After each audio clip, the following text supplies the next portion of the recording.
반갑습니다. 10월 3일 화요일 아침 묵상 시간입니다. 오늘 함께 나누고자 하는 말씀은 열왕기상 12장 1절부터 11절까지의 말씀입니다. 오늘도 우리에게 주신 하나님의 말씀에 귀를 기울이는 시간 되시기를 간절히 소망합니다. 함께 읽겠습니다. 르호보암이 세겜으로 갔으니 이는 온 이스라엘이 그를 왕으로 삼고자 하여 세겜에 이르렀음이라. 느밧의 아들 여로보암이 전에 솔로몬 왕의 얼굴을 피하여 애굽으로 도망하여 있었더니 이제 그 소문을 듣고 여전히 애굽에 있는 중에 무리가 사람을 보내 그를 불렀더라. 여로보암과 이스라엘의 온 회중이 와서 르호보암에게 말하여 이르되 왕의 아버지가 우리의 멍에를 무겁게 하였으나 왕은 이제 왕의 아버지가 우리에게 시킨 고역과 매운 무거운 멍에를 가볍게 하소서. 그리하시면 우리가 왕을 섬기겠나이다. 르호보암이 대답하되 갔다가 3일 후에 다시 내게로 오라 하매 백성이 가니라. 르호보암 왕이 그의 아버지 솔로몬의 생전에 그 앞에 모셨던 노인들과 의논하여 이르되 너희는 어떻게 충고하여 이 백성에게 대답하게 하겠느냐. 대답하여 이르되 왕이 만일 오늘 이 백성을 섬기는 자가 되어 그들을 섬기고 좋은 말로 대답하여 이르시면 그들이 영원히 왕의 종이 되리이다 하나 왕이 노인들이 자문하는 것을 버리고 자기 앞에 모셔있는 자기와 함께 자라난 어린 사람들과 의논하여 이르되 너희는 어떻게 자문하여 이 백성에게 대답하게 하겠느냐. 백성이 내게 말하기를 왕의 아버지가 우리에게 매운 멍에를 가볍게 하라 하였느니라. 함께 자라난 소년들이 왕께 아뢰어 이르되 이 백성들이 왕께 아뢰기를 왕의 부친이 우리의 멍에를 무겁게 하였으나 왕은 우리를 위하여 가볍게 하라 하였은즉 왕은 대답하기를 내 새끼손가락이 내 아버지의 허리보다 굵으니 내 아버지께서 너희에게 무거운 멍에를 매게 하였으나 이제 나는 너희의 멍에를 더욱 무겁게 할지라. 내 아버지는 채찍으로 너희를 징계하였으나 나는 정갈 채찍으로 너희를 징계하리라 하소서. 아멘. 오늘 함께 보신 이 말씀은 이스라엘이 분열되어지는 사건의 시작을 알리는 말씀입니다. 하나님께서는 솔로몬의 불순종을 보시며 나라를 둘로 나누실 것을 예언하셨고 어제 말씀에서는 여로보암이라는 사람에게 선지자를 보내셔서 새로운 나라의 왕이 될 것을 명하셨습니다. 이러한 역사들을 살펴보며 우리는 지금까지 하나님이 원하시는 것이 순종이라는 것과 불순종하는 이들을 향한 하나님의 공의가 어떻게 적용되어지는지를 살펴보았습니다. 다시 한번 돌아보며 생각해 보았으면 좋겠습니다. 하나님께서는 한결같이 한 가지를 원하신다라는 것입니다. 바로 하나님의 백성이 하나님의 뜻대로 살아가는 것, 순종하며 살아가는 것을 말입니다. 그리고 하나님께서는 이것을 사랑하는 것이라고 말씀하십니다. 이로 인해 우리는 하나님이 말씀하시는 사랑이 감정적인 것뿐만이 아니라 어떤 상황 속에서도 하나님을 신뢰하고 순종하는 것임을 알 수 있습니다. 그리고 그것에 실패한 결과가 오늘부터 나오게 될 나라의 분열입니다. 여기에는 많은 요소들이 담겨 있습니다. 말씀 속에 담겨진 수많은 진리들 뿐만이 아니라 그것이 가지고 오는 개인적인 묵상들이 다양하게 일어날 것입니다. 여기에 남겨져 있는 모든 것을 다 살펴볼 수 없어서 조금 아쉽지만 오늘은 이 말씀을 통해 주시는 세 가지의 하나님의 메시지를 조금 살펴보고자 합니다. 첫 번째는 약속의 성취입니다. 오늘 말씀에서 시작되는 이스라엘의 분열은 하나님께서 미리 경고하셨고 또 약속하셨던 사실입니다. 가깝게는 말년에 우상 숭배를 하는 솔로몬에게 찾아오신 하나님의 말씀 속에 담겨져 있고 멀리는 솔로몬의 즉위식 혹은 다윗의 유언을 넘어서 아브라함을 부르실 때부터 주어진 메시지였습니다. 계속 살펴보았듯이 하나님은 내가 내 말에 거하면 너는 내 백성이 되겠고 나는 내 하나님이 되리라 반복적으로 말씀하십니다. 특히 다윗과 솔로몬에게는 내가 내 말에 순종하면 나라를 굳건하게 하겠고 왕위가 끊어지지 않게 하겠다라고 약속하셨습니다. 이는 달리 말하면 내가 내 말에 순종하지 않으면 나라는 망할 것이고 내 씨에서 이루어지는 왕위는 끊어질 것이다 라는 것과도 같죠. 그래서 솔로몬이 타락한 말년에 하나님은 솔로몬을 찾아가서 다시 한번 이 이야기를 확정적으로 하셨습니다. 그리고 이제 그 일이 실제로 일어난 것입니다. 우리는 늘 하나님은 약속에 신실하신 분이심을 고백합니다. 그러나 그 고백이 대개는 우리에게 긍정적이고 좋은 쪽으로의 고백일 때가 많이 있죠. 결론적으로는 하나님의 신실하심은 우리에게 은혜로 적용되어지는 것이 맞습니다. 하지만 하나님은 우리에게 좋은 쪽으로만 신실하신 것이 아니라 그저 약속 그 자체에 신실하신 분이심을 기억하셔야 할 것입니다. 쉽게 말하면 하나님이 하신 말씀은 반드시 지켜진다라는 것이지요. 솔로몬이 순종할 때 그를 지키셨고 그가 불순종할 때는 불순종이 가져올 결과에 대해 미리 예언하신 것처럼 오늘 이루고 계신 것처럼 말입니다. 그렇게 우리는 하나님의 신실하심을 믿고 순종해야 합니다. 그 순종이란 좋은 결과에 대한 것만을 바라보며 그것을 주실 때만 기뻐하는 것이 아니라 때로는 하나님이 내가 생각하는 길과 다르게 인도하실 때, 아니 어쩌면 대부분의 삶이 우리가 원하는 것보다 하나님이 원하는 것과 좀 다를 때가 많이 있겠죠. 그러나 그럴 때에라도 하나님의 말씀에 순종하고 하나님은 언제나 우리를 신실하게 지키신다라는 것을 신뢰하며 나아가는 것.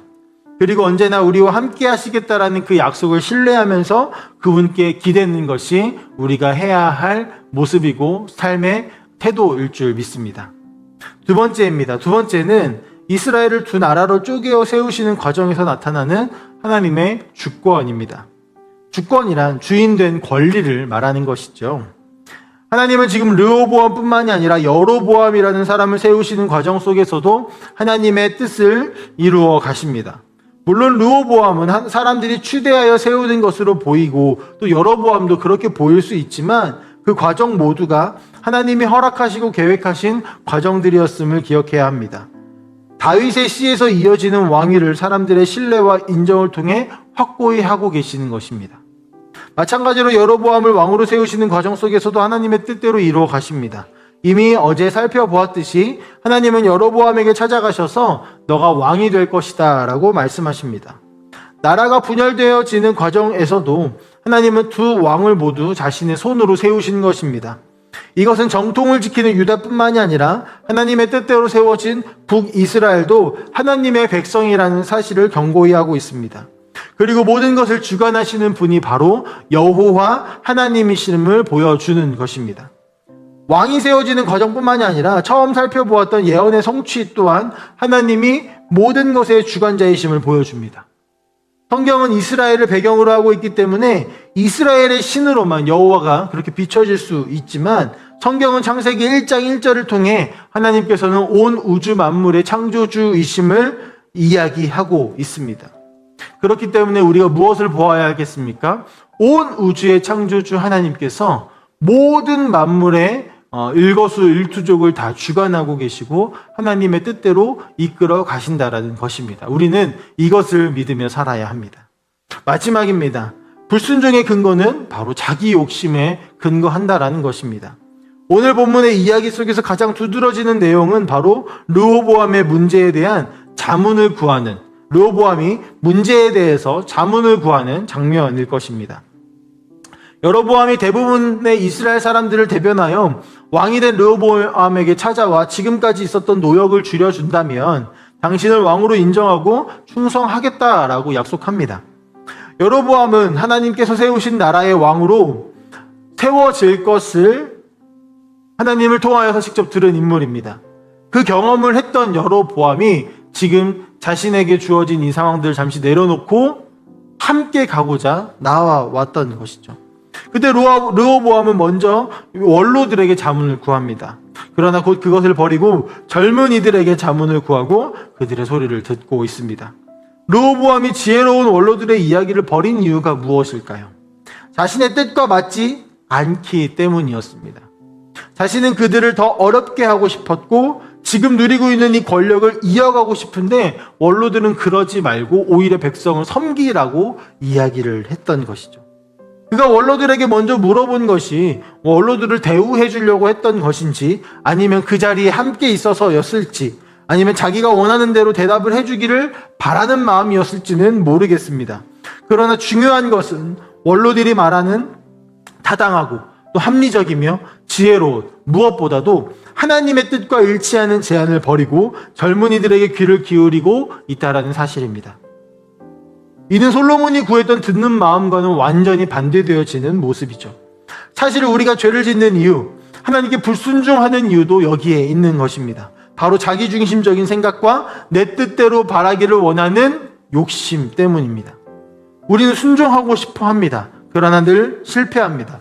그러면서 여러 이유들을 찾습니다. 그리고 이런 결론을 내립니다. 더 잘하면 되겠지. 더 열심히 노력하면 되겠지. 내가 더 잘하면 되겠지. 그러나 이것은 잘못된 방향성입니다. 내 힘으로 순종할 수 있을 거라는 생각을 하는 것부터가 잘못입니다. 솔로몬이 듣는 마음을 구할 수 있었던 것은 먼저 그가 하나님 앞에 예배를 드리며 하나님을 마주했기 때문일 것입니다. 듣는 마음의 원천은 바로 하나님의 얼굴을 구하고 만나는 것이죠. 위대한 존재를 만난 이들은 늘 그 위대한 존재의 행보를 따르고 싶어하고 그의 지혜를 묻고 싶어하고 의지하고 기대고 싶어합니다. 우리가 하나님 앞에 순종하는 방식도 마찬가지입니다. 순종하려고 애를 쓰고 내 힘을 다하여 내 욕심을 다하여 내 뜻을 다하여 다 하는 것이 아니라 먼저는 하나님을 만나야 하는 것입니다. 르호보암은 위대한 하나님을 경험하지 못했기 때문에 자기 소견에 옳은 대로 행하고 있는 것이죠. 자기가 원하는 대답을 해줄 이들을 찾고 있었던 것입니다. 우리는 가만히 있으면 내가 원하는 대로 살아가게 됩니다. 하나님 입장에서 이것은 순종이 아니라 불순종의 모습입니다. 그러나 우리가 하나님께로 나아가 하나님을 구하면 하나님은 우리를 만나주시고 모든 만물을 창조하신 하나님을 만나게 되어졌을 그때에 우리가 하나님의 말씀에 순종하고자 하는 갈망이 생기는 것입니다. 그리고 순종하며 살아갈 수 있는 조건이 마련되어집니다. 이것은 구원받지 않은 사람들만의 문제는 아닙니다. 그들은 하나님을 알지 못하기 때문에 순종하지 못한다라고 말합니다. 그러나 우리도 마찬가지입니다.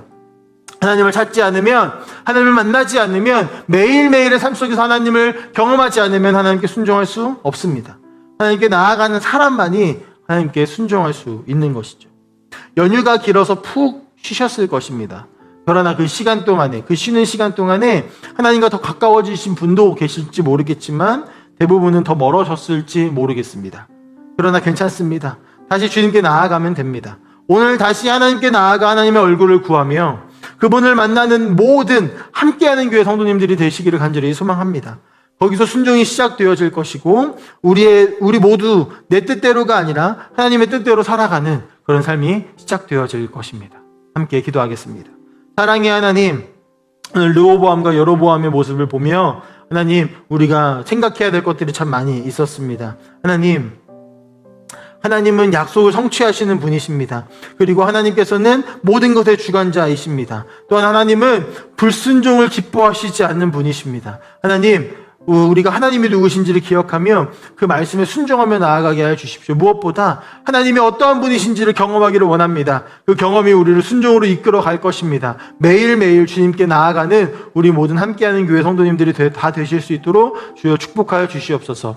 감사드리며 살아계신 예수님의 이름으로 기도합니다. 아멘.